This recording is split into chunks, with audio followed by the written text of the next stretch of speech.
Good afternoon. चलिए हम लोग आज 7 लेक्चर्स पहले हम लोग कर चुके हैं। ये अलग बात है कि 7वां मिला नहीं होगा अभी आप, ठीक है। 6 and 7 lecture is not compulsory. ये कंपल्सरी लेक्चर नहीं है बच्चों के लिए, लेकिन अगर आप देखते हैं करते हैं तो आपको फायदा पहुंचे, ठीक है। लेकिन बोर्ड्स के व्यू से तो शुरू के 5 भी इंपॉर्टेंट नहीं है, लेकिन आप उनके बिना काम नहीं कर पाएंगे, ये बात जान लीजिए। अगर आप उस लेक्चर्स पे अच्छे नहीं हैं तो फिर आगे के लेक्चर्स जो हम लोग करेंगे उसमें हम लोगों को प्रॉब्लम है। इसीलिए उन लेक्चर्स को बोलना पड़ता है, कराना पड़ता है। और ऐसे मुझे लग नहीं रहा कि आप लोग लेक्चर्स देखे हो। सभी लोग कितने लेक्चर्स देखे हैं लोग? कुछ लोग 5, अच्छा कुछ लोगों ने 6 भी बोल दिया है। अच्छा 5 6 छठा लेक्चर ठीक था? 6 लेक्चर कैसा था? ठीक था? ओके। आप जो लोग लेक्चर्स 4 तक देखे हैं बढ़ाएं अपने लेक्चर्स को, ठीक है। छठा कंपलसरी नहीं है, लेकिन अगर आप कॉम्पिटिटिव की तरफ आप बढ़ते हैं या आप नॉलेज को और बढ़ाना चाहते हैं तो 6 करना चाहिए, 7th भी करना चाहिए। 7th बोला था कल आपको मिल जाएगा। 7th लेक्चर हम नहीं है तो 7 लेक्चर हम अपलोड करवा देंगे, ठीक है। तो आपका कोई नुकसान होगा नहीं। मतलब पिछले 6-7 दिन से हम लोग प्रोबेबिलिटी पढ़ रहे हैं, ठीक है। भले जब तक हम लोग ऑनलाइन नहीं पढ़ते हैं या फिर, ठीक है, लाइव नहीं पढ़ते हैं तो थोड़ा वो फील नहीं आता, नहीं कि मतलब हम लोग क्लास किए हैं। चलिए यहां तक तो बात समझ में आया। अब हम लोग बात करते हैं अगले लेक्चर्स की तरफ, जो कि काफी इंपॉर्टेंट है। अब हम लोग को पहले ये बात करना चाहिए कि कितना लेक्चर हमारा बचा हुआ है, कितना लेक्चर हम लोगों का बचा हुआ है। तो एक लेक्चर हमारे पास जो है इंडिपेंडेंट, ये जो लेक्चर है ना, मेरे को लगता है कि ये सबसे इंपॉर्टेंट लेक्चर है कॉम्पिटिशन्स के लिए भी और स्कूल्स के लिए। इसके बाद आपके पास एक लेक्चर आएगा कंडीशनल प्रोबेबिलिटी, कंडीशनल प्रोबेबिलिटी, और उसके बाद आपके पास आएगा बेस थ्योरम। मतलब ये जो लेक्चर्स आपके बोर्ड पे दिखा रहा है ये सिलेबस है, ये सिलेबस है। प्रोबेबिलिटी के अंदर जो सिलेबस है वो इतना ही। पहले और भी था लेकिन हटा दिया गया, पिछले साल से हटा दिया गया। एक है प्रोबेबिलिटी डिस्ट्रीब्यूशन, इसको हम पढ़ाएंगे, आपको ऐसा नहीं कि नहीं पढ़ाएंगे। और एक और है बाइनोमियल डिस्ट्रीब्यूशन। तो ये 2 टॉपिक और है आपके पास, probability distribution and binomial distribution. मतलब कुल मिला के बेसिक्स में हम छोड़ दें, बेसिक्स की बात ना करें, जिसमें हमने आपको 6 to 7 लेक्चर दिया। अगर इस लेक्चर को हम देख लें, सोचिए अगर हम वो आपको वीडियो अवेलेबल नहीं कराते तो आप अंदाजा लगाइए क्लासेस कितना ऊपर जाता। 6-7 लेक्चर यहाँ पे था। इंडिपेंडेंट इवेंट्स में 2 लेक्चर्स आएगा, कंडीशनल प्रोबेबिलिटी एक क्लास में हो जाएगा, बेस थ्योरम में 2 लेक्चर्स आएंगे। ओके, बेस के साथ थोड़ा सा प्रॉब्लम है, क्वेश्चंस का लेंथ काफी होता है। प्रोबेबिलिटी डिस्ट्रीब्यूशन एक लेक्चर में हो जाएगा, बाइनोमियल डिस्ट्रीब्यूशन 2 लेक्चर है। तो कुल मिला के आपके पास कितना लेक्चर है? मतलब अभी भी 8 क्लास यहां से लगेगा हम लोगों को। लास्ट 2 लेक्चर्स आप छोड़ भी सकते हैं, या आप पे डिपेंड करता है, बोर्ड्स में क्वेश्चन नहीं आएंगे। लेकिन जो लोग मेंस में अगर करना चाहते हैं तो मेंस के लिए इंपॉर्टेंट सेक्शन कौन है मालूम है? वो बेसिक्स वाला, खास कर 6ठा और 7वां जो हम आपको कराएं। बाकी मतलब ये पूरा ये लेक्चर्स इंपॉर्टेंट है कंपटीशन के लिए। कंपटीशन के लिए ये बहुत इंपॉर्टेंट है, कंपटीशन के लिए ये बहुत इंपॉर्टेंट है, ठीक है। थोड़ा बहुत कंडीशनल भी है और बाइनोमियल डिस्ट्रीब्यूशन। कंपटीशन में जो क्वेश्चंस आते हैं वो बेसिक्स वाले से आते हैं, इंडिपेंडेंट इवेंट से बहुत ज्यादा आते हैं। ये मतलब सबसे इंपॉर्टेंट है, वेरी इंपॉर्टेंट है, सबसे इंपॉर्टेंट है ये वाला। कंडीशनल प्रोबेबिलिटी थोड़ा हम लोग को जानना चाहिए, जरूरी है, बहुत सारे क्वेश्चंस में यूज होता है इसलिए। और यहां से एक बाइनोमियल डिस्ट्रीब्यूशन आता है, ये कॉम्पिटिशन्स के लिए इंपॉर्टेंट है। ये 6-7 लेक्चर आप कर चुके हैं। कॉम्पिटिटिव व्यू में आता है तो इंडिपेंडेंट, थोड़ा सा कंडीशनल और थोड़ा सा बाइनोमियल। प्रोबेबिलिटी डिस्ट्रीब्यूशन इसलिए पढ़ते हैं कि डिस्ट्रीब्यूशन यहीं से हम लोग सीखते हैं और बाद में बाइनोमियल में कई जगह पे हम इसको अप्लाई करते हैं, ठीक है। तो चलिए हम लोग मिटाते हैं इसको और फिर हम लोग बढ़ते हैं किस टॉपिक से आए, इंडिपेंडेंट इवेंट से आए। देखिए टॉपिक अगर स्टार्ट करते हैं तो हम ये मान के चलेंगे कि ऊपर का लेक्चर आप देखिए, और अगर आप ऊपर का लेक्चर नहीं देखे हुए हैं तो फिर हम लोगों को दिक्कत होगा समझाने में। तो टॉपिक है आपके पास independent events. Topic is independent events. पहले इस टॉपिक को हम लोग थोड़ा समझने का कोशिश करते हैं, ये टॉपिक क्या है। कुछ लोग इस टॉपिक को हमसे पहले भी पढ़े हुए हैं, जैसे फरवरी मार्च में हम पढ़ाए थे इस टॉपिक को, फरवरी लास्ट और मार्च शुरुआत में, मतलब ये जो लॉकडाउन हुआ उससे पहले पढ़े थे इस टॉपिक। लेकिन हम आपको गारंटी कर रहे हैं कि इस बार बिल्कुल बदला हुआ मिलेगा ये, ठीक है। बहुत चेंजेस होगा इस टॉपिक में, बहुत ज्यादा चेंजेस होगा, और ये हम उस टाइम भी आपको बोले थे। तो चलिए हम लोग एक क्वेश्चंस के जरिए आएंगे और एक कंसेप्ट डेवलप करेंगे धीरे धीरे, ठीक है। पहला एक क्वेश्चन है, लिखने वाला काम जानते हैं प्रोबेबिलिटी में बहुत अजीब है। Find probability of getting 1 when dice is rolled। एक सिंपल सा छोटा सा क्वेश्चन आपसे पूछे, बताइए, find probability of getting 1 when dice is rolled। क्या होगा? 1 आने का क्या प्रोबेबिलिटी है, क्या चांस है जब हम डाइस को रोल करते हैं? आंसर 1/6। अरे हद है भाई। क्लास कैंसिल कर दें? One by six.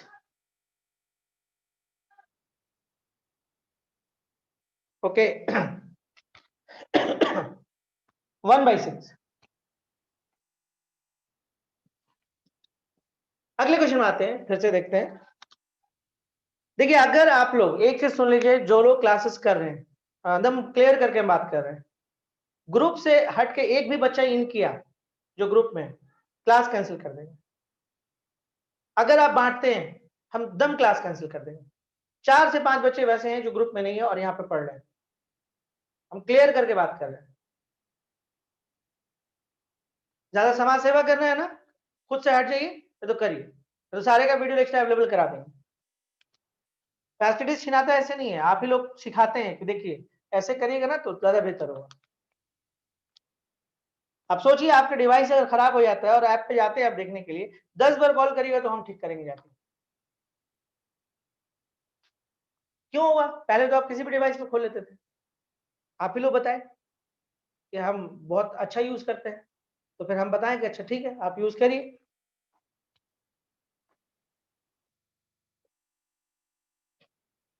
अड़तीस बच्चों ने पेमेंट नहीं किया है,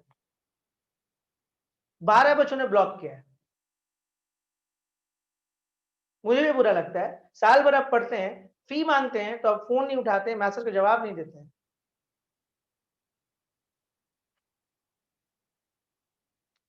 अरे मेहनत करके पैसा मांगते हैं भाई, साल भर पढ़ते हैं आप।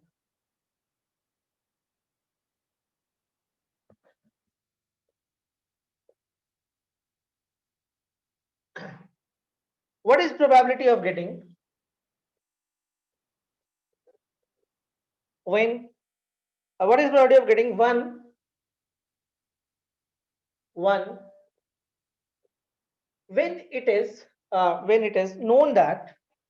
when it is known that शुरुआत के 15-20 मिनट का लेक्चर्स बहुत इंपॉर्टेंट लेक्चर्स है ये जो हम लोग कर रहे हैं। known that odd number has appeared। बताइए, what is probability of getting 1 when it is known that odd number has appeared? इसका आंसर क्या होगा? क्वेश्चन आराम से पढ़ें, कोई जल्दबाजी नहीं है। आप अगर आंसर्स नहीं कर पा रहे हैं जो लोग, तो इसका ये मतलब है कि आप लोग प्रीवियस लेक्चर्स नहीं देखे हैं ठीक से। हाँ, आंसर्स आ रहे हैं, कई लोगों के सही आंसर हैं।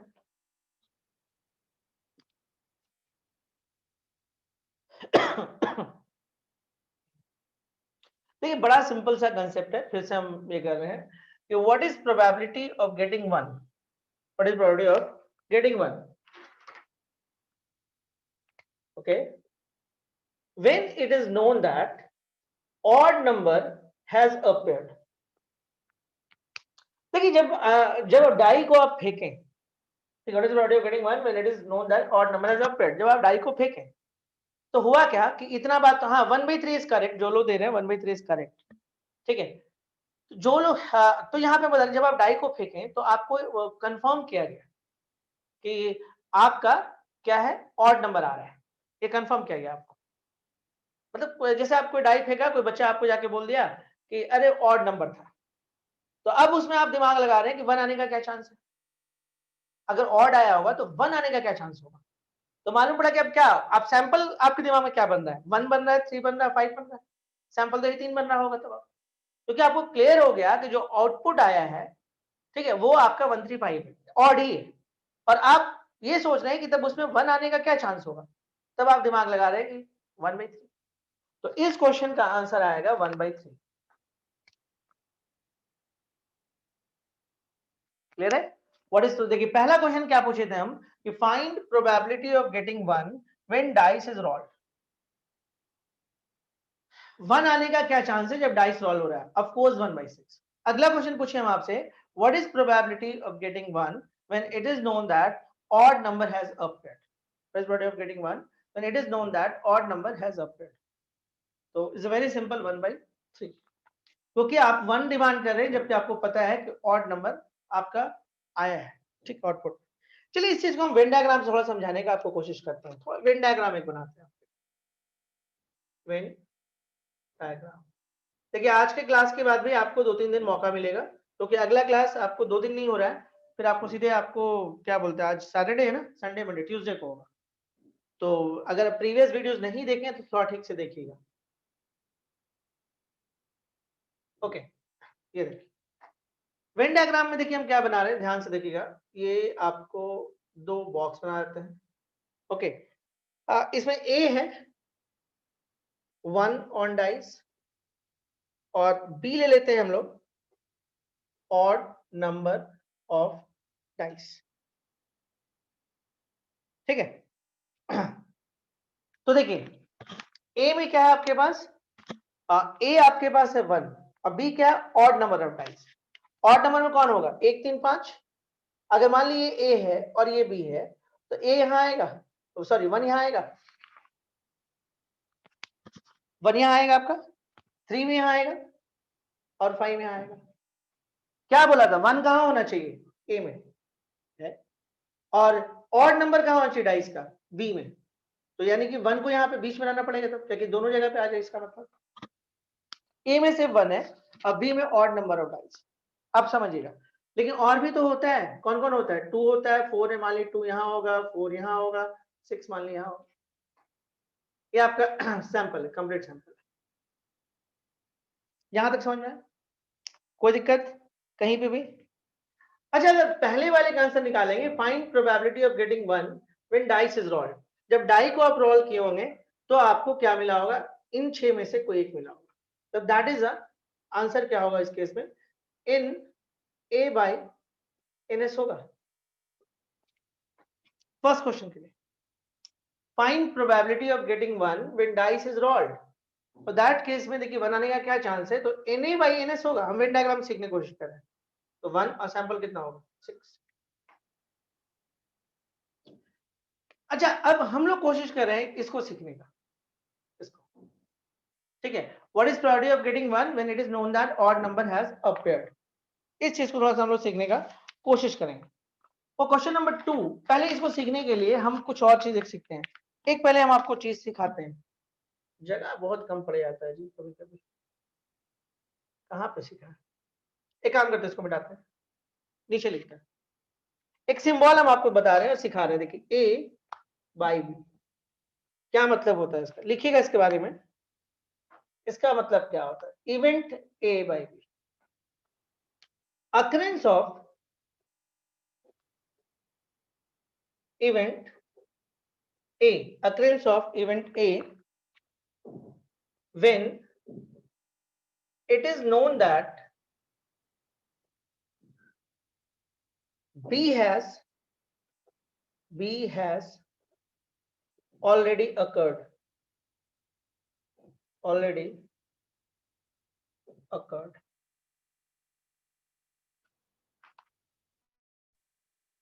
इस सिंबल का मतलब समझिए,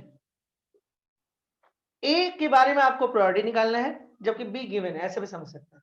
ए फाइंड आउट करना है बी के कंडीशन, मतलब ए आपको निकालना है जबकि बी पहले से आपके पास मौजूद है। अकरेंस ऑफ इवेंट ए, देखिए occurrence of event A when it is known that B has already occurred.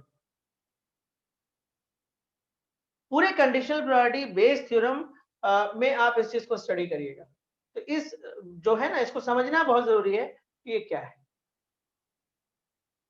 ए निकालना है बी के कंडीशन में, हम ऐसे भी बोल सकते हैं, या ए को फाइंड आउट करना है जबकि बी हमें पता है। देखिए हम लैंग्वेज बदल बदल के बोल रहे हैं, है ना। ए निकालना है बी के कंडीशन में, ऐसे बोल सकते हैं, या ए को हमको फाइंड आउट करना है जबकि बी हमें पहले से पता है कि उसका प्रोबेबिलिटी क्या होगा। इसका मतलब ये होता है occurrence of event A when it is known that B has already occurred.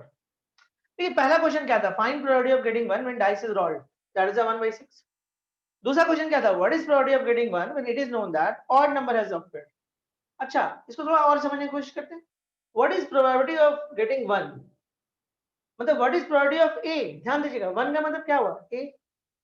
What is probability of getting 1 when it is known that odd number has appeared, मतलब बी पहले से अपियर है। पढ़िए इस लाइन को पहले पढ़िए और इससे इसको मिलाइए, आपको थोड़ा थोड़ा समझ में आएगा। What is probability of getting 1, what is probability of A when it is known that odd number has appeared, when it is known that b has already appeared। मतलब आप इस बात से सहमत हैं कि हम लोग को ये निकालना है, ए हमें चाहिए जबकि बी हमारा आया हुआ है। तो चलिए थोड़ा सा और इसको सीखने का कोशिश करते हैं हम लोग, मिटाएंगे इसको, जगह चाहिए, ठीक है। तो आप देखो आपको क्या निकालना है, ए बाई बी, ये निकालना है। हम फिर से पढ़ते हैं, what is probability of getting 1 when it is known that odd number has appeared. A का क्या प्रोबेबिलिटी होगा जबकि आपके पास बी दिया हुआ है। तो आपको ऐसा नहीं लग रहा है कि ये कुछ ऐसा होगा, number of A intersection B. अगर हम इस वेन डायग्राम को देखें, बिना वेन डायग्राम के दिखाना बहुत मुश्किल था ये चीज। Number of A intersection B by number of B. A पता है, देखिए इसका आंसर आपको मालूम है कि 1/3 है, तो आप ये लिए और ये तीनों का काउंटिंग किए, यानी 1/3 लिए। तो 1 कौन था, number of A intersection B. By कौन होगा, नंबर ऑफ बी, ठीक है। तो इसी बेस पे आप आंसर किए थे 1/3। क्लियर है यहां तक। चलिए इसमें एक और चीज हम आपको दिखाते हैं, चलिए ये तो हो गया, इसमें एक और चीज दिखाते हैं। अगर इसको हम ns से डिवाइड कर दें, number of a intersection b divided by ns and number of b by number of s, divide कर दें, ध्यान दीजिएगा आप, and this equal to probability of a intersection b by probability of b। यानी कि आप एक रिजल्ट निकालें, यहां पे देखिएगा, एक रिजल्ट तो आप ये निकाले कि आप डायरेक्ट इससे भी बना सकते थे, और एक रिजल्ट आप क्या निकालें, यहां पे देखिएगा, is equal to probab of A intersection B by probab of B। देखिए एक तरीका था क्या कि आप नंबर ऑफ इंटरसेक्शन भी देखिए कितना एक ही है, नंबर ऑफ बी में काउंटिंग के 3 है, तो आंसर आपका 1/3 आ गया। हमने क्या बोला, ns से डिवाइड कर दो, किया है। अच्छा अगर आप जनरल तरीके से आते हैं कि आपका सैंपल ये, ध्यान देगा 1 2 3 4 5 6 और इंडिविजुअल निकालिए, ए इंटरसेक्शन बी क्या होगा, ए इंटरसेक्शन बी ऑलरेडी 1 ही होगा सिर्फ, तो आप इसको ऐसे लिख सकते हैं 1/6। प्रोबेबिलिटी ऑफ बी क्या होगा, प्रोबेबिलिटी ऑफ बी 1 2 3 इवेंट है और सैंपल में आपका 6 है, तो 3/6 कट के फिर आप कहां पे आ गए, 1/3। आप ऐसे भी बनाए तो भी वही आंसर, डायरेक्ट भी बनाए तो भी वही आंसर, और यहां डायरेक्ट बनाए तब भी वही आंसर।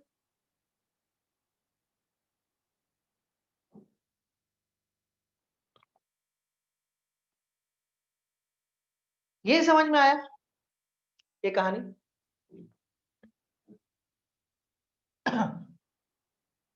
देखिए वेन डायग्राम हमको समझा रहा है कि इसका रिजल्ट ऐसा ही क्यों होगा।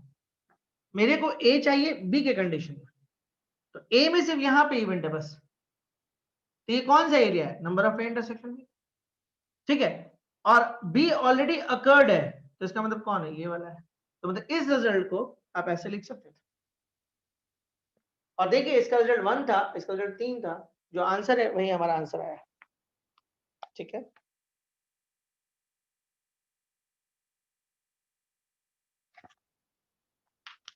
मिटाएं इसको, ये सबको समझ में आया कुछ हद तक, तो चलिए इसमें थोड़ा सा और काम करते हैं समझने के लिए, मिटा देते हैं। तो अभी अभी हम लोग एक बात सीखें,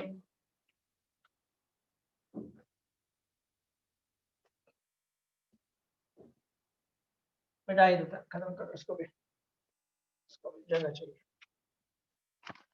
तो अभी अभी हम लोग क्या सीखे, ए बाई बी, इसका मतलब समझ में आ गया अब क्या है, ए निकालना है बी के कंडीशन में, ये जबकि प्रीवियस वीडियोस में हम दिए हैं, इसका थोड़ा बहुत मतलब समझाएं आप। तो दिस इक्वल टू क्या हम लोग सीखे, number of A intersection B by number of B के नीचे में, या probability of A intersection B, देखना होगा आप इससे भी निकाल सकते हैं और इससे भी, डाटा क्या अवेलेबल है उसके अकॉर्डिंग नाम करिएगा। यानी कि इसको थोड़ा सा और अगर हम मॉडिफाई करें तो कुछ ऐसा हो सकता है क्या, this equal to प्रोबेब of A intersection B by prob of B, तो प्रोबेब of A intersection B is equal to प्रोबेब of B into प्रोबेब of A by B.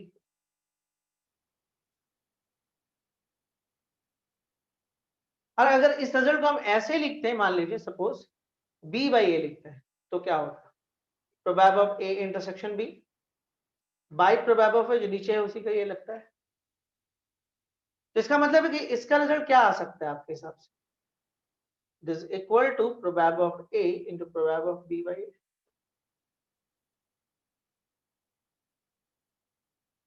इसको हम लोग मल्टीपल्स रूल्स भी बोलते हैं, इसको जो बोला जाता है मल्टीपल रूल्स भी बोला जाता है, कहीं कहीं पे बुक्स में मल्टीपल रूल लिख देता है। ये एक तरह से कॉम्बिनेशन है दो इवेंट का, ठीक है, कॉम्बिनेशन ऑफ टू इवेंट है।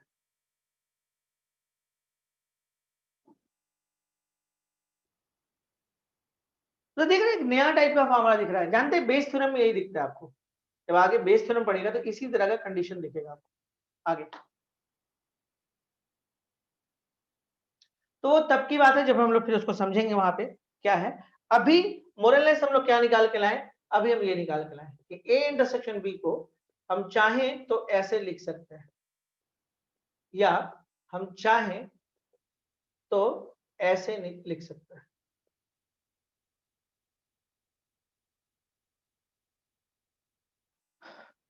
ठीक है।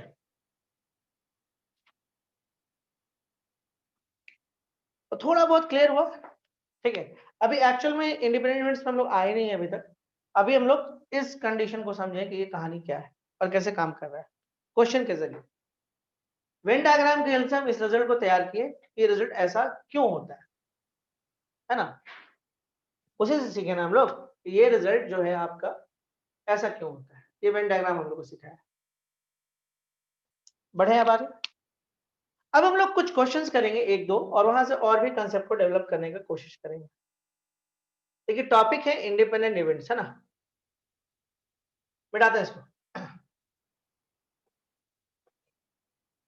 देखिए एक लाइन में भी बोल के सारा बात खत्म किया जा सकता था, लेकिन अगर आप चीज को समझिएगा तो आपके लिए आसान होगा समझना।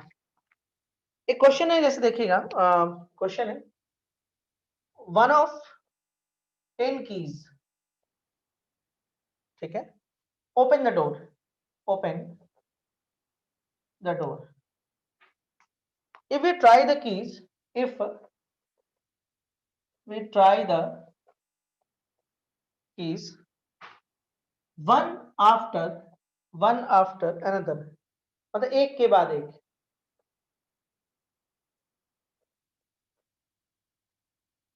ठीक है, then find the following, then find, इसमें कुछ क्वेश्चन रख के बोल रहा है आपसे, then find following। देखिए one of 10 keys open the door, आपके पास 10 कीज का एक गुच्छा है, if we try the keys one after another then find the following, पहला क्वेश्चन है द प्रोबेबिलिटी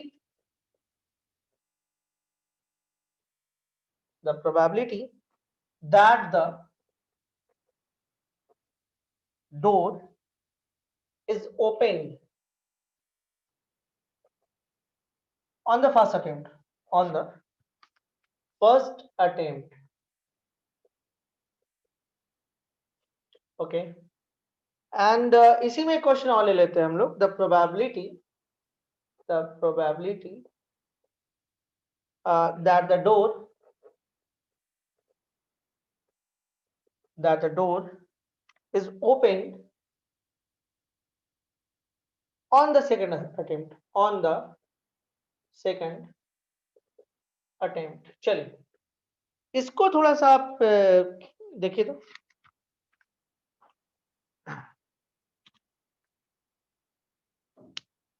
क्या आंसर होगा आपके हिसाब से? आराम से देखिए, आराम से सोचिए.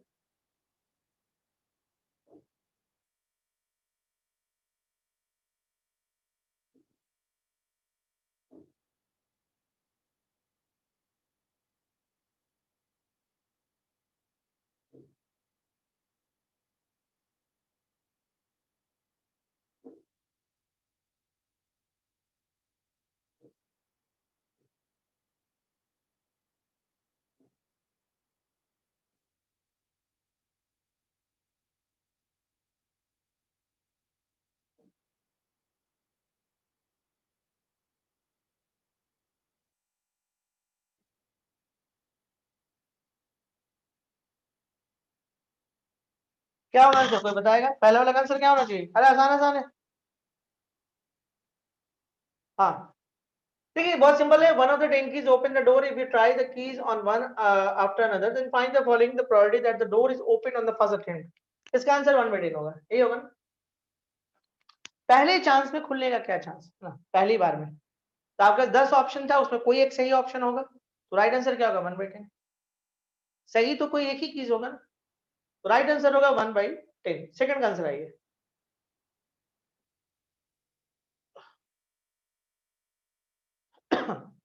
सेकंड क्वेश्चन का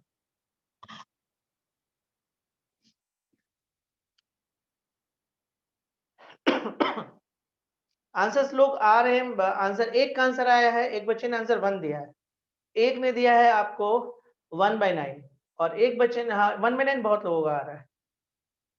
देखिए हम किसी भी आंसर को सही नहीं बोल रहे हैं. आप अपना एक बोला है 2/9, पता नहीं कैसे कैसे 1/9 अच्छा 1/10 भी आ रहा है. आदित्य तिवारी, ये सेकंड का आंसर है. आदित्य, ये आंसर सेकंड का है 1/10. देखो सीधा सीधा बात है, सेकंड अटेम्प्ट तुमको कब मिलेगा? सेकंड अटेम्प्ट कब मिलेगा? जब पहला अटेम्प्ट मिसिंग हो जाएगा. एक चाबी तो अब हटा दोगे ना. हम फिर से रिपीट कर रहे हैं.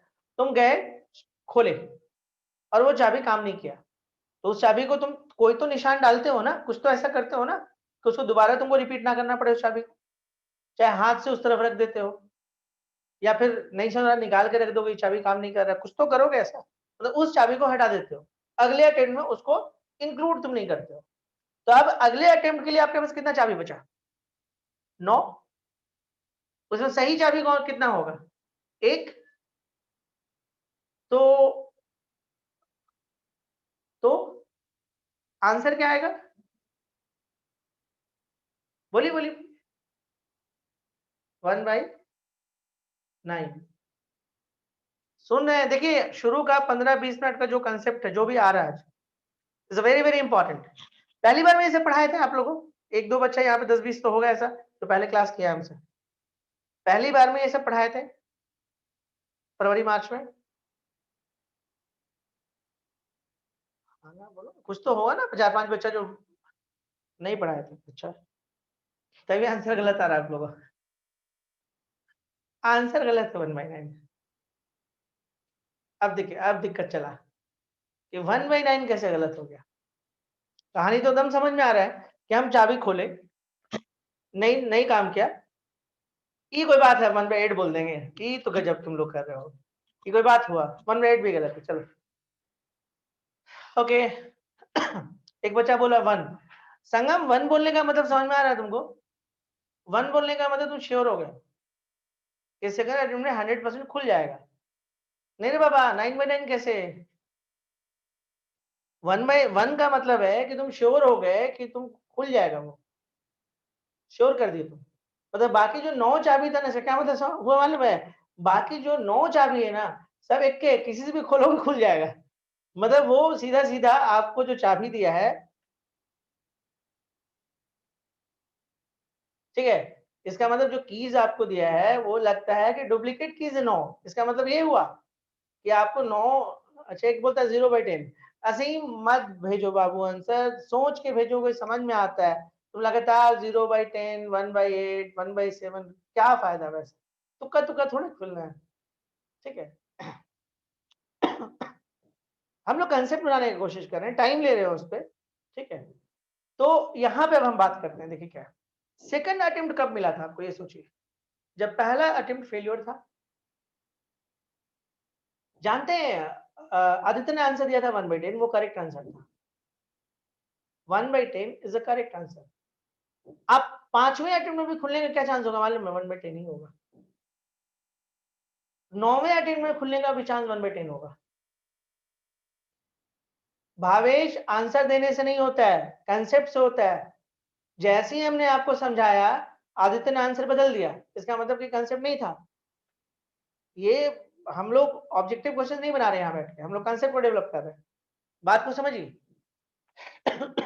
हम यहाँ क्या बोल रहे हैं कि पहले अटेम्प्ट में 1/10, दूसरे अटेम्प्ट में भी 1/10 है, तीसरे अटेम्प्ट में खुलने का भी चांस 1/10 है, चौथे में भी, पांचवें में भी, छठे, सातवें, आठवें, नौवें, इवन 10वें अटेम्प्ट में भी खुलने का चांस 1/10 है।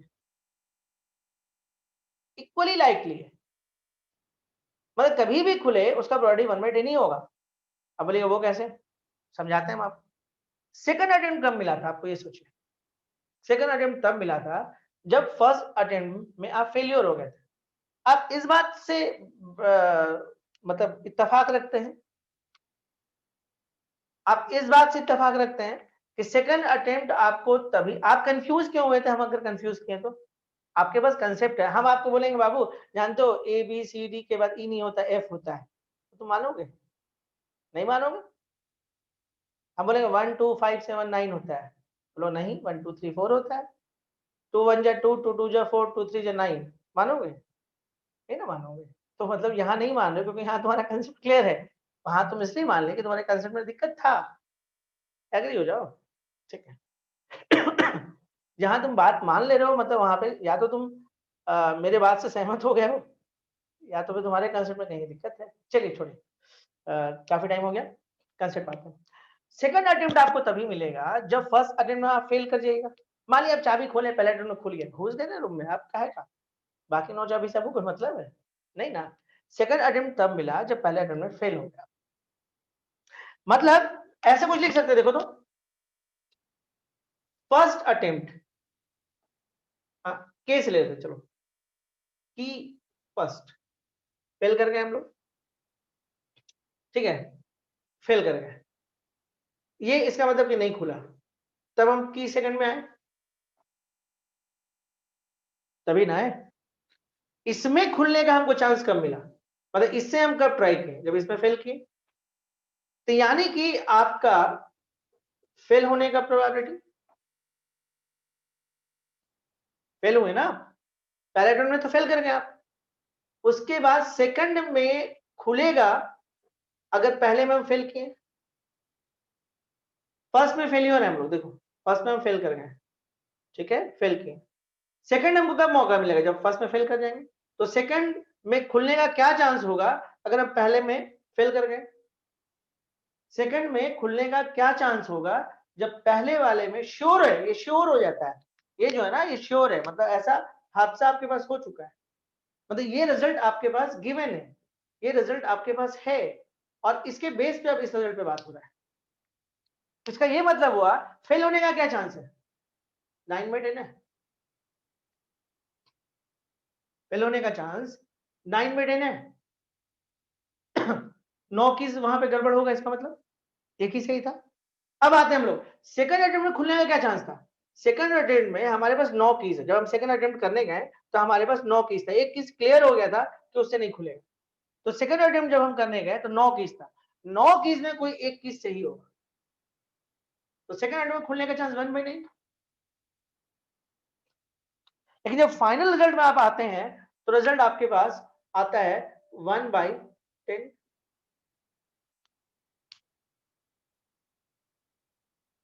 Is it clear?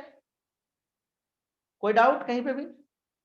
अगर आपसे नहीं समझ आया, अरे समझना है, मतलब शुरू में भी हम इसीलिए इतना प्लेटफॉर्म तैयार इसीलिए कर रहे थे, एक एक चीज बता रहे थे हम आपको। समझिए यहाँ पे हम क्या बोल रहे हैं कि हम सेकंड अटेम्प्ट में कब गए खोलने के लिए, जब फर्स्ट अटेम्प्ट में हम फेलियर हो गए। तो पहला अटेम्प्ट मेरा फेलियर है, देखो फेल हुए, मेरे को ये जानना है कि सेकंड अटेम्प्ट में खुलने का क्या चांस होगा। तो सेकंड अटेम्प्ट में हम तभी जाएंगे जब हम फर्स्ट में फेल कर जाएंगे। एंड देखो फेल किए एंड फिर हमको सक्सेस मिला, फेल करने के बाद सक्सेस मिला एंड, और नहीं है, या तो ये नहीं है, इसके बाद आप यहाँ आए। तो यहां पे क्या है कि फेल होने का प्रोबेबिलिटी, ठीक है, और जब सक्सेस करेंगे फेल होने के कंडीशन में, मतलब फर्स्ट अटेम्प्ट में हम फेल करेंगे। तो हम पहले अटेम्प्ट में फेल कैसे हो सकते हैं ये सोचिए, 9 की गड़बड़ है तो 9/10, 9 में से किसी को भी हम छू दिए तो फेल कर जाएंगे, तो 9/10। सक्सेस होने का चांस सेकंड वाले में कितना है, सेकंड में एक कीज तो आप हटा चुके हैं पहले कि वो गड़बड़ की है, तो अब 9 कीज आपके पास बचा है, उसी कोई कीज से खुलेगा, तब 1/9। तो अगर आप इसको काटते हो तो आंसर कितना होगा, 1/10 होगा। अब देखो यहां से ऐसे भी समझ सकते हो, थर्ड कीज हम एबीसी करके करते हैं, थोड़ा सा आप यूज टू होइएगा, ए बी सी, एबीसी करते हैं, थोड़ा सा एबीसी थोड़ा आपको अच्छा लगता है कि बार बार देने लगता है तो गड़बड़ हो जाता है। ए फेल है, चलो एबीसी पहले हम इसको समझाते हैं, फिर इसको फिर समझा जाता है। देखिए प्रायोरिटी ऑफ ए, अब फिर priority of B under the condition of B. देखो ए क्या है, फेलियर के लिए यूज कर रहे हैं, बी क्या है, सक्सेस के लिए यूज कर रहे हैं। तो फेल होने का क्या चांस है आपके पास, 9 में से कोई भी एक चीज यूज करेंगे तो फेल कर जाएंगे। सक्सेस कब मिल रहा है, सेकंड वाले में, किसके कंडीशन में, जब फर्स्ट में फेल कर गए, तो दैट केस में मेरे पास सही, मेरे पास टोटल कीज कितना है 9, सक्सेस होंगे किसी एक कीज से, तो 1/9 कर दिया, आंसर कितना हो गया 1/9। यही चीज को दोबारा लिख दिया।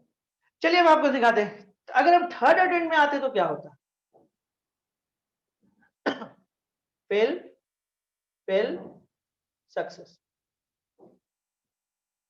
तो पहले हम प्रायोरिटी ऑफ ए करते हैं, फेल करते हैं, फिर हम आते हैं सेकंड में, यहां भी फेल किए लेकिन हम ए में भी फेल कर चुके थे ऑलरेडी,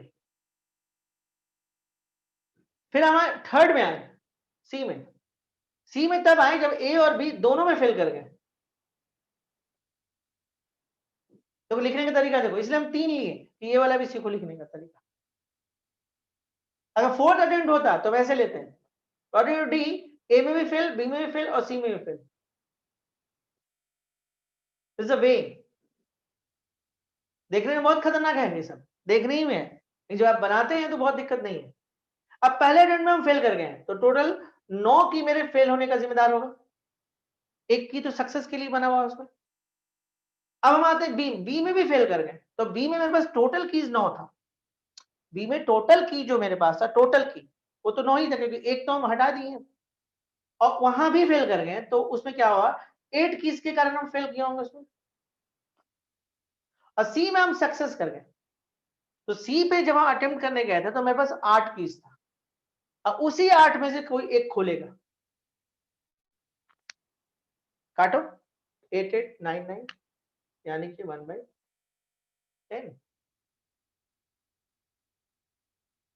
अब समझ में आ रहा है आप लोग को?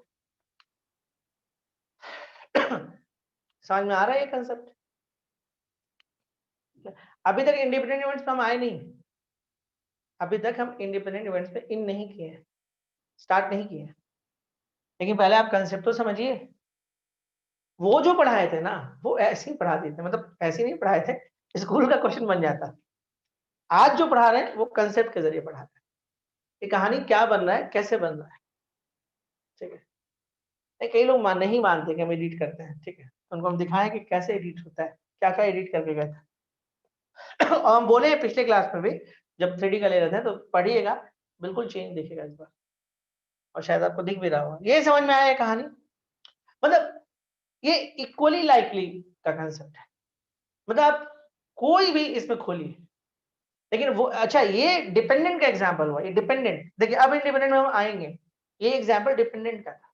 हम 8वें की से खुलने का क्या चांस है? 1/10। 8वें की में कब पहुंचे था? 7 की यूज करके।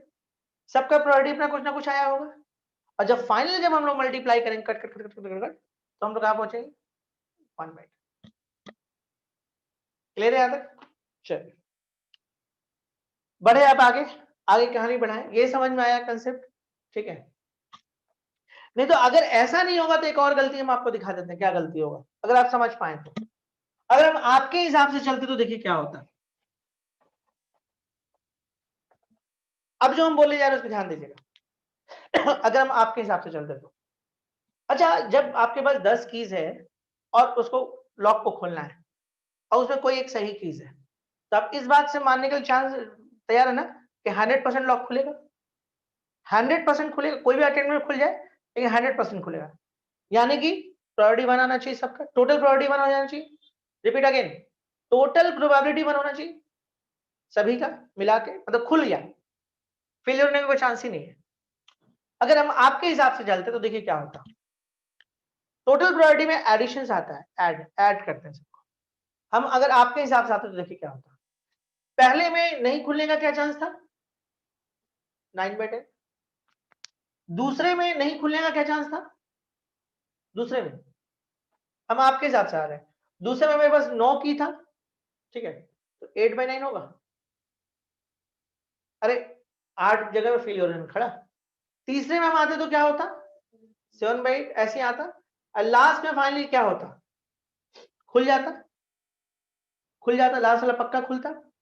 ये टोटल जो सम आपको दिख रहा है ना वो ग्रेटर देन 1 आ जा रहा है।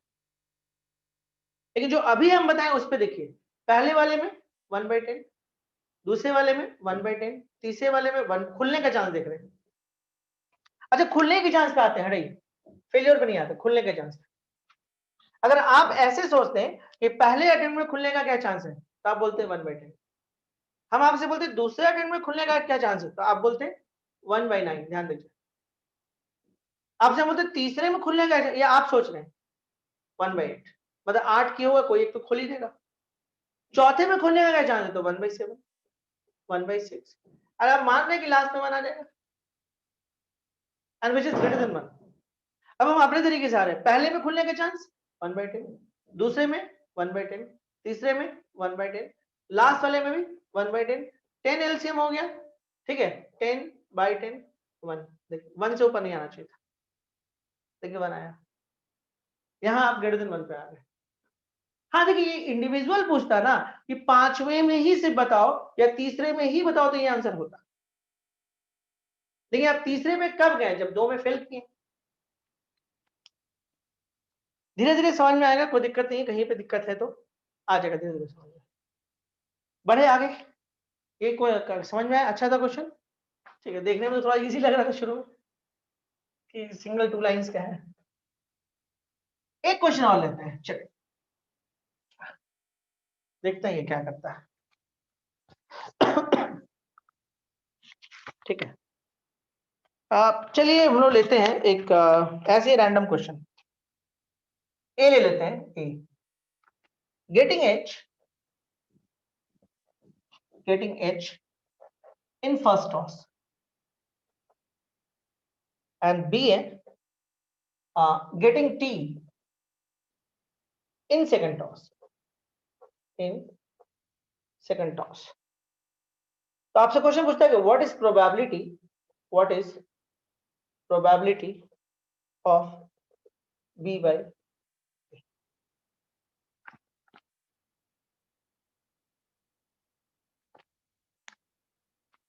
पहले हम इस वर्ड का मतलब समझ जाते हैं, ठीक है।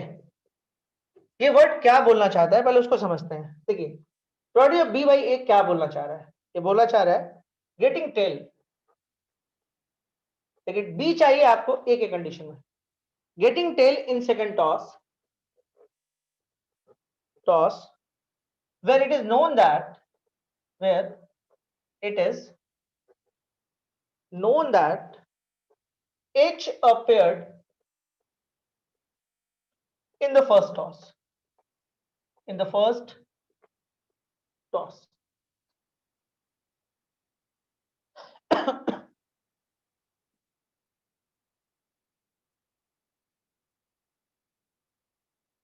ठीक है, क्या होगा आपके हिसाब से answer? Probability of B by A क्या होगा?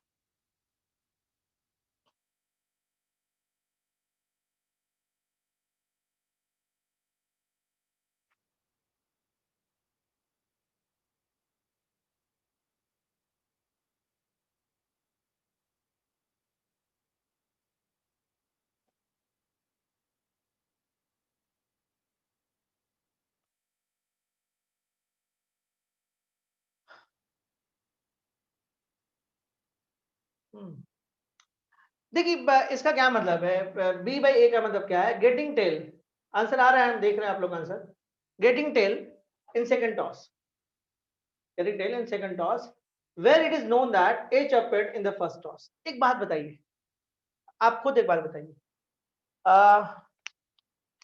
अच्छा इस क्वेश्चन को थोड़ा सा हम रेस देते हैं, आपसे हम थोड़ा सा चेंज करते हैं क्वेश्चन को, ठीक है, यहीं पर कर देते हैं, रैंडम हल कर देते हैं, getting 5 in second toss, dice कर दिए, डाइस थोड़ी थोड़ी देर के लिए खाली कर दिए, डाइस बदल दिए हम, इसको बदल दिए, चेंज कर दिए, getting 5 in second toss where it is known that 2 appeared in the first toss। कहानी समझाएंगे ना, हम डाइस फेंक रहे हैं तो आपको बताना है कि 5 आने का सेकंड टॉस में, या डाइस या जो भी है ये डाई है, क्या चांस होगा अगर 2 पहले वाले में आया है। मतलब हम डाइस को 2 बार फेंक रहे हैं, पहली बार में 2 आया है, आपसे पूछा कि 5 आने का क्या चांस होगा। देखिए समझिएगा, दोनों एग्जांपल्स को पहले आप समझिए, आंसर्स आ रहे हैं इसके, जल्दी जल्दी अब आ रहे हैं, दोनों एग्जांपल को समझिए। जो भी आंसर्स आए हैं अभी तक करेक्ट आए हैं। यहां पे जब आप सेकंड टॉस कर रहे हैं ना, सुनिएगा, यहां पे जब आप सेकंड टॉस कर रहे हैं तो उसका कोई इफेक्ट है पहले टॉस से? जैसे आप सेकंड टॉस किए, सेकंड टॉस जब आप करने गए तो पहले टॉस से कोई फर्क पड़ रहा है उसको? जैसे पहले वाले में आप हेड लाए, पहले वाले में आप हेड लाए, ठीक है, अब हम जा रहे कॉइन को फिर लेके टॉस करने, तो उस हेड का इफेक्ट आएगा इस पे कि पहला वाला में तो हेड आया था, इस बार हेड ही आना चाहिए क्योंकि पहली बार आया, या टेल ही आना चाहिए कि पहली बार हेड आ चुका है। ऐसा तो कुछ नहीं, ऐसा तो कुछ नहीं है, मतलब सेकंड टॉस मेरा इंडिपेंडेंट है पहले टॉस से। लेकिन आप प्रीवियस एग्जांपल को ध्यान दीजिए, जब हम चाबी वाला एग्जांपल ले रहे थे, कीज वाला, उसमें क्या दिक्कत था, एक चाबी दूसरे चाबी पे डिपेंड है, एक चाबी नहीं खोल पा रहा है तभी आप दूसरे चाबी पे जा रहे हैं, दूसरा नहीं खोल पा रहा है तब आप तीसरे चाबी पे जा रहे हैं, कीज पे जा रहे हैं, मतलब वो डिपेंडेंट है एक दूसरे पे, इसलिए वहां पर रिजल्ट वैसे बन रहा था।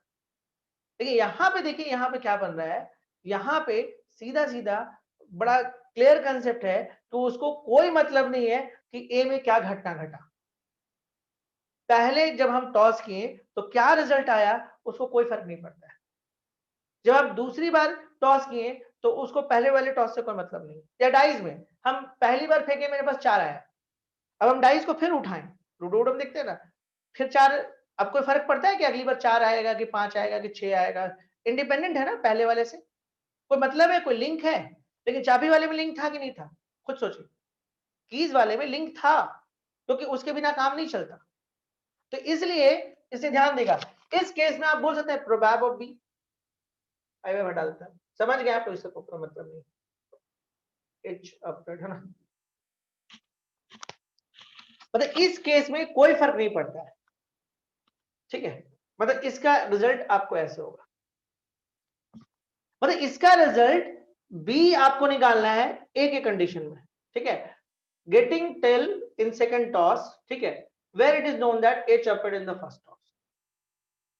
तो आपको टेल जानना है, टेल का प्रोबेबिलिटी क्या होगा जबकि हेड पहले वाले में आया है, simple half.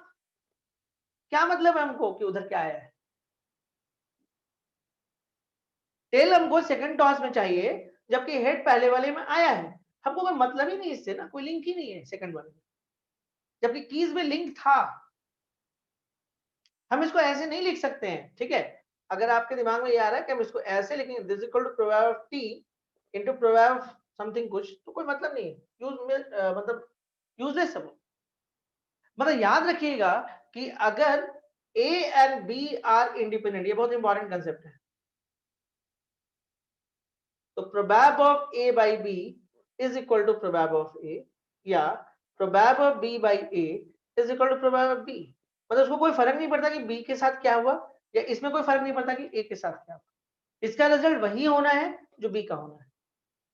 If A and B are independent then this.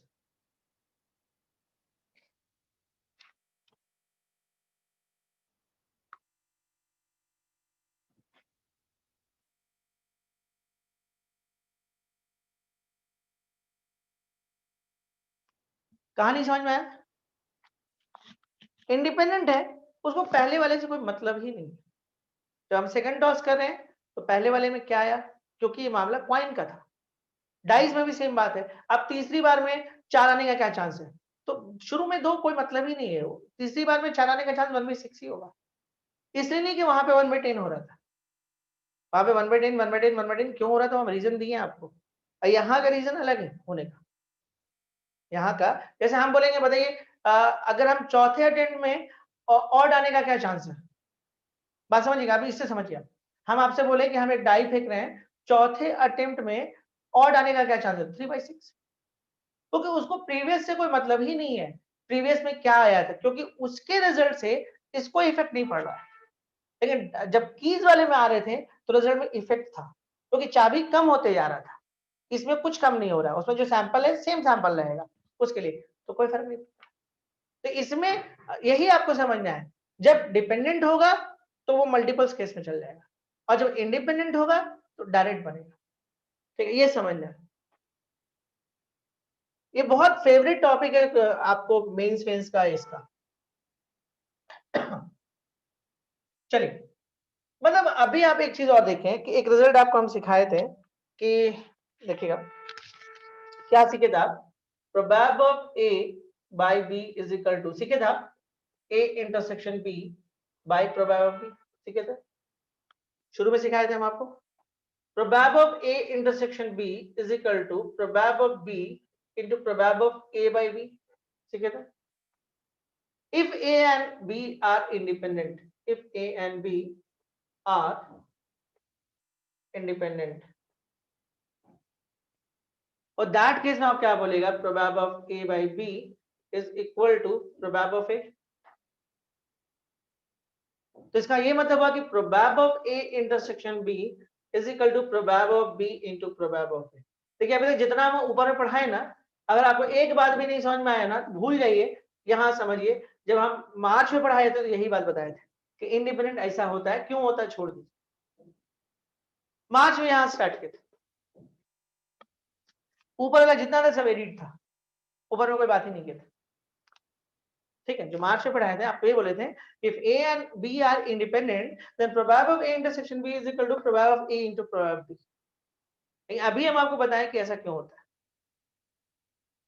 ठीक है, तो ये क्लियर हुआ कॉन्सेप्ट यहाँ पे। चलिए एक छोटा सा बात इसमें हम लोग और करते हैं आपके लिए, उसके हम लोग क्वेश्चन में मूव करेंगे।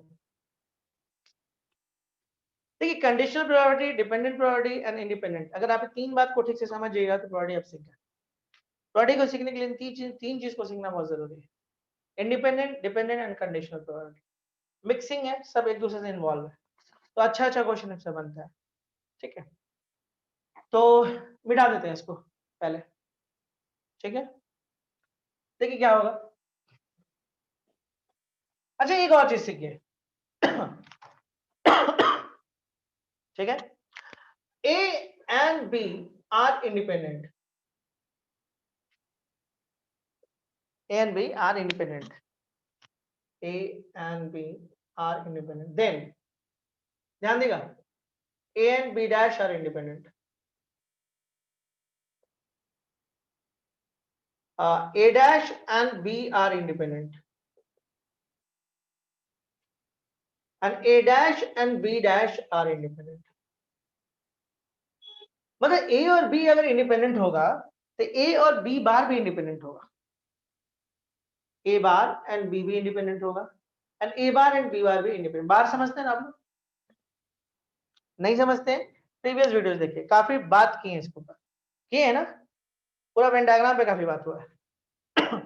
चलिए हम इसको समझाते हैं आपको। जैसे हम लोग इंडियन है, ओके, समझिएगा, हम लोग इंडियन है, रशिया फुटबॉल मैच खेल रहा है, हार गया, कोई फर्क पड़ेगा हम लोग को? क्यों, हम लोग इंडिपेंडेंट है, कोई मतलब नहीं है, जीत गया, कोई फर्क पड़ेगा? नहीं, उसके हारने, जीतने, ड्रॉ करने से हमको कोई फर्क नहीं पड़ रहा है। उसी तरह से रशिया को भी हम लोग क्रिकेट में हारने, जीतने या ड्रॉ करने से कोई फर्क नहीं पड़ता है। वही चीज लिखा हुआ है कि अगर इंडिया और रशिया इंडिपेंडेंट है तो इंडिया अगर, ठीक है, आप ऐसे समझिए, ए और बी अगर इंडिपेंडेंट है तो भाई इसके खुश होने से इसको कोई फर्क नहीं पड़ता है, तो इसके दुख होने से भी कोई फर्क नहीं पड़ेगा इसको। इस तरह से इसके दुख होने से इसको कोई फर्क नहीं पड़ेगा, दोनों दुख रहे हो तब भी किसी को कोई फर्क नहीं पड़ा, अपना अपना दुख है। सीधा सीधा बात है, सीधा कंसेप्ट है कि ए एंड बी अगर इंडिपेंडेंट होता है तो उसका बार भी इंडिपेंडेंट होता है। एक हम प्रूफ दे देते, एक प्रूफ करता है, देखिए, ए इंटरसेक्शन बी बार, अगर ये इंडिपेंडेंट होगा, पहले बात समझिए, अगर ये इंडिपेंडेंट होगा तो प्रोबेब of A into prob B bar होगा। क्या होता है, कभी भी अगर किसी को इंडिपेंडेंट चेक करना है ना, तो आपको ये देखना होगा कि इसका मल्टीपल क्या इसके बराबर होगा, आपको बस ये चेक करना होता है। इसको चेक करने के लिए हम थोड़ा सा वेन डायग्राम आपके लिए बनाते हैं, समझते हैं। वेन डायग्राम में ये ए है और ये बी। अच्छा, पहले इस लोकेशन को ढूंढते हैं वेन डायग्राम में। ए होना चाहिए लेकिन बी नहीं होना चाहिए, इसका मतलब है कि ए होना चाहिए लेकिन बी नहीं होना चाहिए। तो बी का लोकेशन तो ये वाला पूरा, यहां से यहां बी है पूरा, तो बी नहीं होना चाहिए, सिर्फ ए होना चाहिए। ये लोकेशन की बात कर रहे हैं, इसका ये मतलब हुआ कि आप इस रिजल्ट को कुछ ऐसे लिख सकते थे, प्रोबेब ऑफ ए, पूरा प्रोबेब ऑफ ए, और ये बीच वाले को घटा दीजिए, ठीक है। अच्छा, ये कंडीशन कब आ रहा है, पहले ये सोचिए, जब ए और बी क्या है, इंडिपेंडेंट है। गिवन है आपके पास, देखिए गिवन है A and B are independent, इसी बात पे रखें ना कि if A and B are independent then, given A and B are independent, that case में देखिए क्या होगा, prob of A minus प्रोबेब of A into prob of B. तब अगर यहां से आप प्रोबेब ऑफ ए को कॉमन खींच लें तो ये हो जाएगा 1 minus प्रोबेब of B. We know that ना, किसी का भी अगर आप बार इस तरह से लिखिएगा तो 1 होगा, बी और B bar is equal to 1। तो आपको नहीं लग रहा 1 minus प्रोबेब of B is equal to प्रोबेब of B bar, और ये रिजल्ट किसके बराबर है, आ गया, प्रूव हो गया।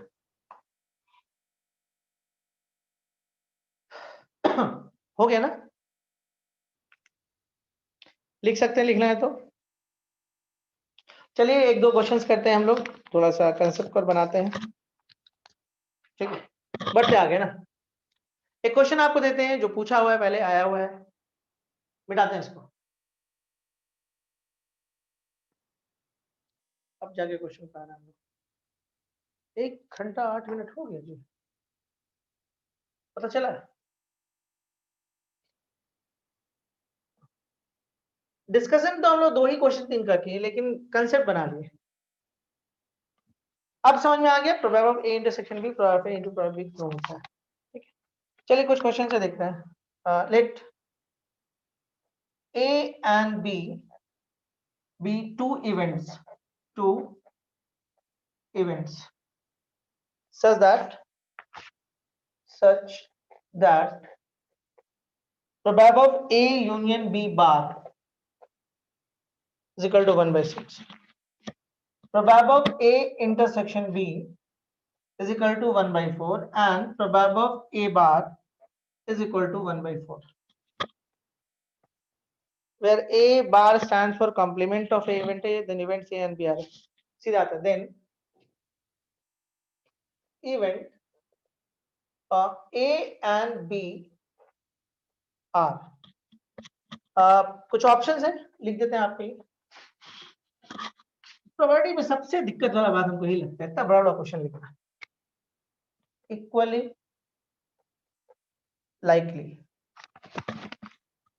likely but not independent. Okay. Equally likely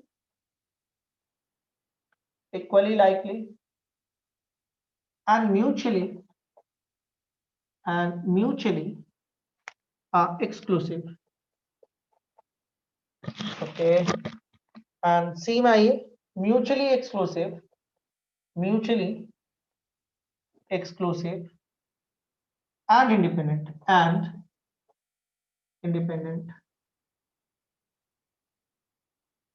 D में आइए, independent but not equally likely. चलिए जब कुछ टर्म आपको समझा दें तो आप ऑप्शंस को रिमूव करना कर लीजिएगा कुछ खुद ब खुद। ए एंड बी दो इवेंट है जो इस तरह से डाटा दिए हुए हैं, तो आपसे पूछ रहा है कि बताइए कि ए और बी क्या होगा, ए एंड बी क्या होगा। सबसे पहले हम आते हैं आपके लिए इस वर्ड के लिए, इक्वली लाइकली क्या होता है। इक्वली लाइकली का मतलब था कि प्रोबेब ऑफ ए प्रोबेब ऑफ बी के बराबर होना चाहिए। तो डाटा तो मेरे पास बहुत कम है, चलिए डाटा को यूज करते हैं। पहले सॉल्यूशन में आते हैं, पहले हम डाटा बना लेते हैं। प्रोबेब ऑफ ए बार आपके पास कितना है, 1/4। तो इसके हेल्प से आप प्रोबेब ऑफ ए निकाल सकते थे, 1 माइनस प्रोबेब ऑफ ए बार। तो 1 माइनस 1/4 यानी कि 3/4।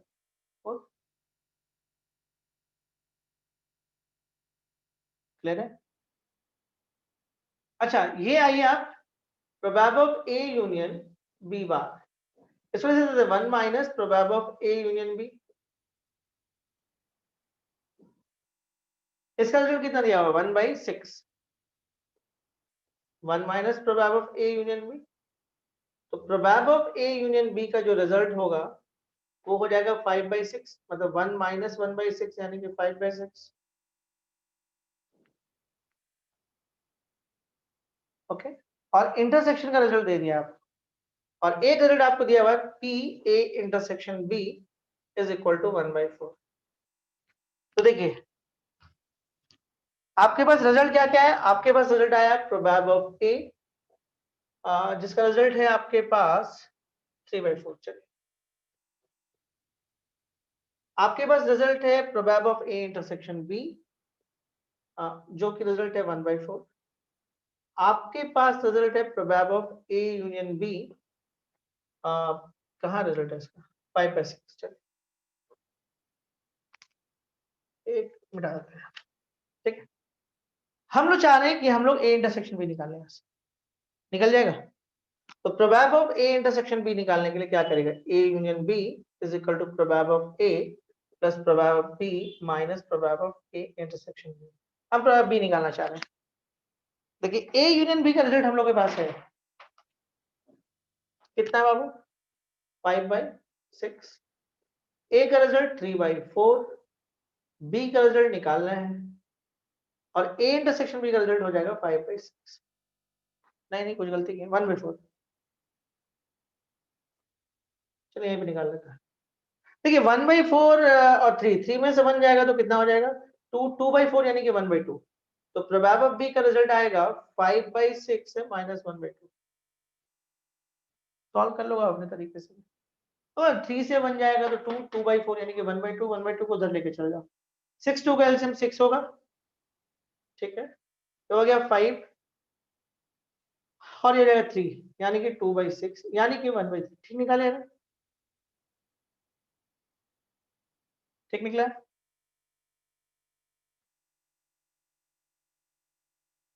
ठीक है, चल तो प्रोबेबिलिटी बी का रिजल्ट आपके पास आ गया 1/3।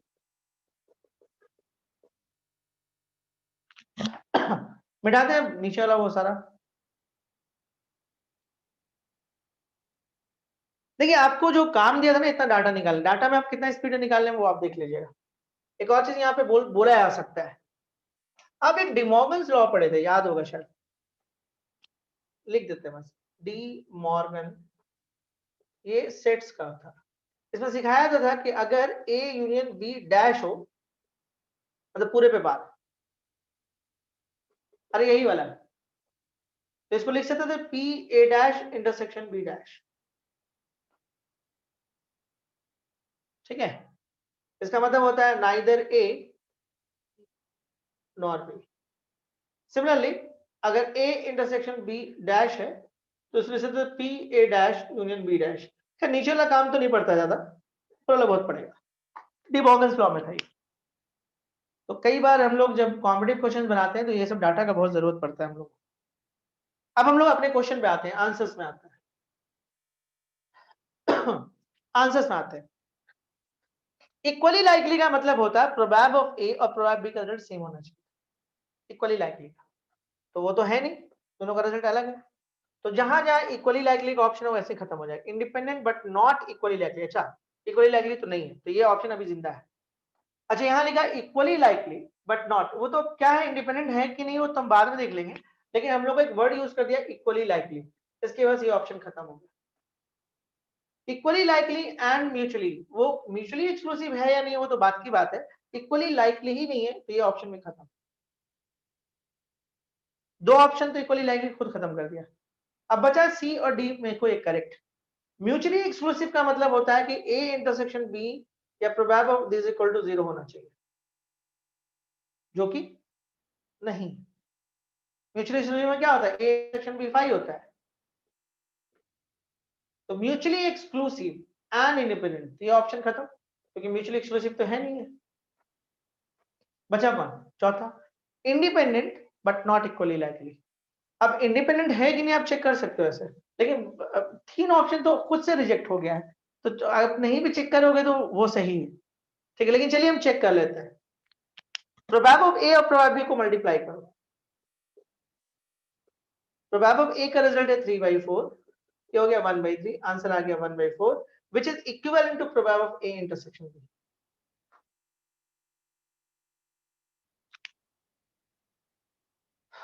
इंडिपेंडेंट तो है, समझ में आया, आसान था ना, कोई दिक्कत नहीं हुआ समझने को लेकर। कितना लो बचा हुआ है जी, आज टीका हुआ है लो आपका, बोर्ड टॉपिक है तो टीका हुआ है। चलिए मिटाते हैं, फिर से रिपीट कर रहे हैं, कल क्लास नहीं है हम लोग का, परसों भी नहीं है, ठीक है, आउट ऑफ स्टेशन की वजह से। और फिर हम लोग ट्यूसडे को क्लास करेंगे, इंडिपेंडेंट इवेंट को कैरी करेंगे। आप बोलिएगा तो 2 क्लास हम और पढ़ा सकते हैं इसको, 3 क्लास इसको किया जा सकता है। अरे अभी तो बहुत टाइम है, अब चिंता क्या है, बोलिएगा तो बाइंड अप। देखिए जब हम मार्च में पढ़ाए थे ना तो 1 या 1.5 क्लास में बाइंड अप कर दिए थे, 1 सवा क्लास में बाइंड अप हो गया था टॉपिक, तो किया जा सकता है, सिंगल क्लास में बाइंड अप हो सकता है टॉपिक। उसे आपका अच्छा डबल था हैप्पी जर्नी, अच्छा पढ़ाई से कोई मतलब नहीं है, तो ठीक है जाइए। चलिए चलिए आप लोग को मतलब नहीं तो हम भी क्यों बात करें, अगले क्वेश्चन बात है। Let A and B be two events. Let A and B be two events. Suppose PA is equal to 0.4, PB is equal to P, and probab of A union B is equal to 0.7. The value of P देखिए objective question जितना बढ़ेगा ना, इस तरह का question important होते जाएगा। For which A and B are independent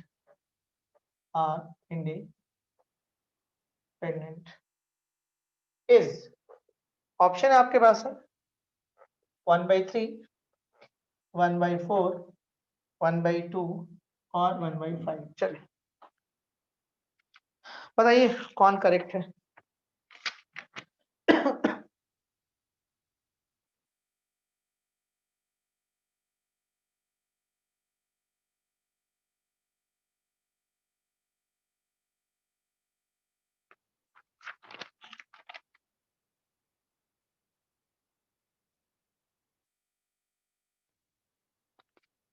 A and B be two even. Suppose probability is 0.4, probability P and probability A union B 0.7. The value of P for which A and B are independent. देखिए हम लोग ऐसे कर सकते हैं, formula में पूरा use करिए, है ना। Probability of A union B हमारे पास है कितना है 0.7। प्रोबेबिलिटी ऑफ A कितना है आपके पास 0.4। प्रोबेबिलिटी B कितना है आपके पास P है। A and B इंडिपेंडेंट भी टू इवेंट। सपोज इतना इतना इतना P निकाला, निकल जाएगा। फॉर्मूला ले लो। प्रोबेबिलिटी ऑफ A मतलब जानते हैं इंडिपेंडेंट होने का सबसे बड़ा फायदा क्या होता है मालूम है कि A इंटरसेक्शन B का फिर जरूरत नहीं होता है। क्यों नहीं होता है? क्योंकि आप इसको कन्वर्ट कर सकते हैं इसमें, फायदा ही है।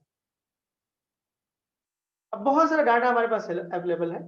A यूनियन B को आप क्या लिखेगा 0.7 और A को लिख सकते हैं आप 0.4, B को लिख सकते हैं आप P।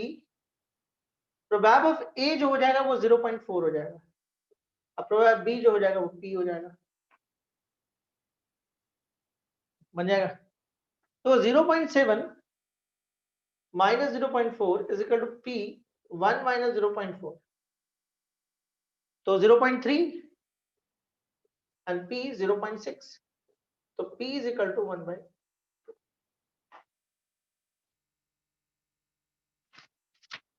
बन गया ना, आसान है ना ऐसा क्वेश्चन, कोई दिक्कत तो नहीं कर रहा है। एक क्वेश्चन और देते हैं इसी तरह का, चलिए।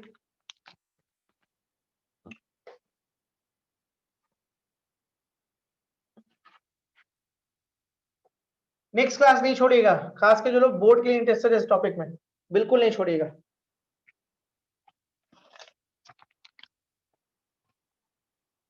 If A and B are two independent events, और हम फिर से बोले एक मौका है आपके पास, प्रीवियस वीडियोस को देख लीजिए, 1 से 5 कंपलसरी है, कल 7वां वीडियो भी आ जाएगा।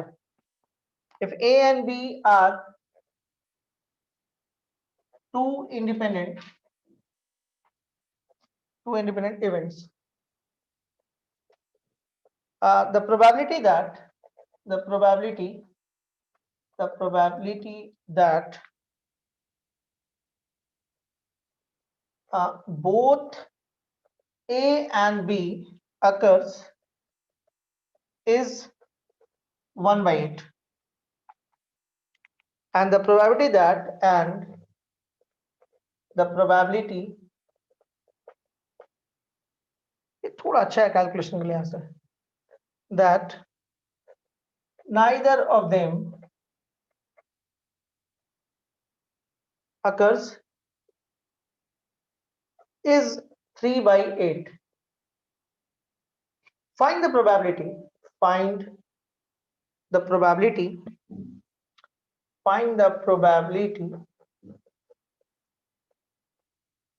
of occurrence of A। Question आप पढ़ लो आराम से पहले।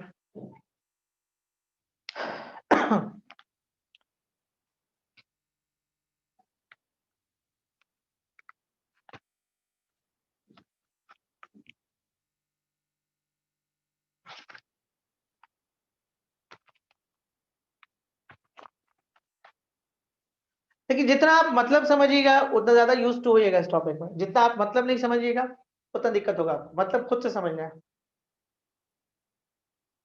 ये क्वेश्चन क्या बोल रहा है, if A and B are two independent events, A और B दो independent events है, the probability that both A and B occurs is 1/8। The probability that both A and B occurs is 1/8. मतलब probab of A intersection B is equal to 1/8. ठीक है, and the probability that neither of them occurs is 3/8. इधर से लिखते हैं probability of A intersection B is equal to 1/8 और neither A neither B and the probability that neither of them occurs is 3/8. मतलब ये दिया हुआ आपको, मतलब आप इसको ऐसे कर सकते हैं क्या, देखिए ना, इसको लिख सकते हैं आप probab of A into probab of B is equal to 1/8 और इसको ऐसे लिख सकते हैं तो A bar into probab B bar is equal to 3/8. Clear ना? क्यों? क्योंकि A और B इंडिपेंडेंट है तो उसका बार भी इंडिपेंडेंट होगा आपस में। देखिए अब वो कंसेप्ट काम कर गया यहाँ पे, अगर वो बात हमको पता नहीं होता तो आप उसको इसको आप ऐसे नहीं लिख सकते थे, लेकिन इस स्टेटमेंट के बेस पे A एंड B इंडिपेंडेंट है ये लिखा गया ऐसे। अब देखिए इसका फायदा क्या होगा, इसका फायदा ये होगा कि इसको लिख सकते हैं 1 minus प्रोबेब of A 1 minus प्रोबेब of B 3/8। अगर थोड़ी देर के लिए आप प्रोबेब ऑफ A को x मान लो और प्रोबेब ऑफ B को y मान लो तो एक फायदा मिलेगा आपको 1 minus x 1 minus y is equal to 3/8। देखिए टारगेट क्या निकालना, probability of occurrence of x निकालना है। आप इसको ऐसे कर सकते हो क्या, 1 माइनस एक्स से एक काम करते हैं, एक रिजल्ट आपको दिया हुआ है X Y is equal to 1/8 दिया हुआ आपको, चेक करो y तो निकालना नहीं, y आपके कोई काम करेंगे तो 1/8x कर लें इसको, तो इसको कुछ ऐसा कर सकते थे क्या 1 minus 1/8x is equal to 3/8। LCM ले लें इसको क्या 1 minus x and 8x minus 1 and 8x is equal to 3/8 8 cancel, ये थोड़ा अच्छा ही क्वेश्चन आने लगा, मल्टीप्लाई कर लो 8x minus 1 minus 8x square plus x is equal to 3x। उठा को ले आओ, इधर ही लो minus 8x square 8x plus x 9x minus 1 minus 3x is equal to 0, तो माइनस 8x स्क्वायर 9x से 3x जाएगा तो plus 6x minus 1 is equal to 0, 8x square minus 6x plus 1 is equal to 0। Equality को solve कर लोगे, x का value आएगा शायद I think after solution 8x square minus 6x plus 1, देखिए सॉल्यूशन के बाद ये रिजल्ट आएगा x का वैल्यू आएगा 1/2 और 1/4, पुट करके देख सकते हो सेटिस्फाई कर रहा है।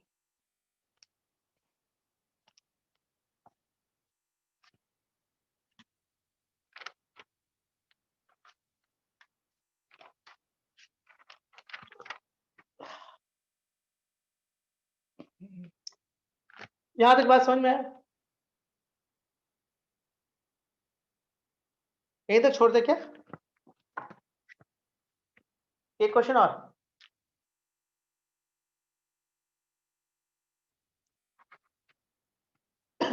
एक क्वेश्चन और चलेगा,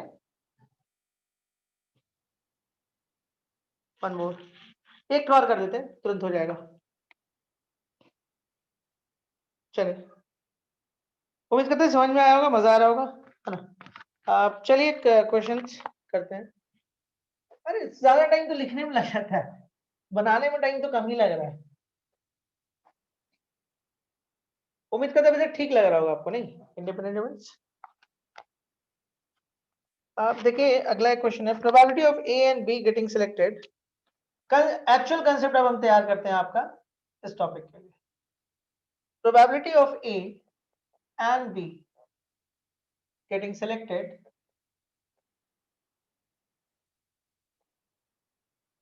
is 0.7 is 0.7 and 0.8 respectively. Find probability that both are selected, both are selected. अगला है इसी में बोथ आर सिलेक्टेड, पहला ले लो। दूसरा ले लो none of them is selected, ये भी चलेगा। और तीसरा ले लो आप at least one of them is selected, at least one of them is selected। चलो एक और ले लेते हैं, चौथा भी ले लेते हैं। exactly one of them is selected। चलो एक और ले लेते हैं, exactly two of them is selected। लीजिए, कंसेप्ट बना रहे तो बना ही लेते ना, पूरा बनाने में टाइम नहीं लगेगा।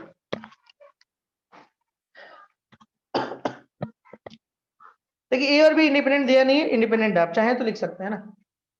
Probability of getting A and B, ठीक है, probability of A and B getting selected is 0.7 और 0.3। फाइंड प्रोबेबिलिटी दैट इतना, ऐसे तो where A and B are independent लिखने का मन है तो।